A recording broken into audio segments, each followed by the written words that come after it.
risques liés à la perte d'adhérence.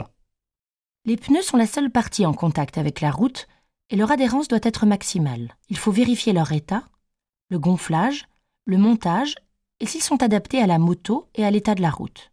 En 2 roues, seule une surface équivalente à un morceau de sucre est en contact avec la chaussée.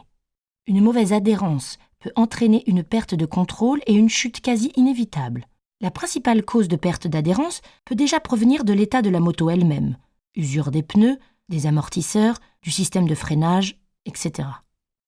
Vous avez vu dans la partie précédente que des éléments de l'infrastructure peuvent entraîner une perte d'adhérence, mais vous allez occasionnellement rencontrer d'autres éléments provoquant cette perte d'adhérence comme les flaques d'huile, de gasoil ou encore les gravillons.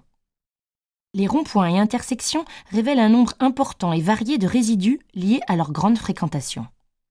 Dans les ronds-points, étant donné l'inclinaison de la chaussée, on retrouve les résidus vers l'extérieur de la voie la plus à droite. Dans les intersections, les arrêts répétés aux abords de l'intersection et l'absence d'inclinaison laissent apparaître au centre de la voie des taches d'huile particulièrement persistantes. La pluie, la neige ou les conditions de route difficiles telles que la chaussée recouverte de boue ou de feuilles augmentent considérablement les risques. Lorsque l'adhérence diminue, le conducteur doit réduire son allure et avoir une conduite souple, sans à-coups.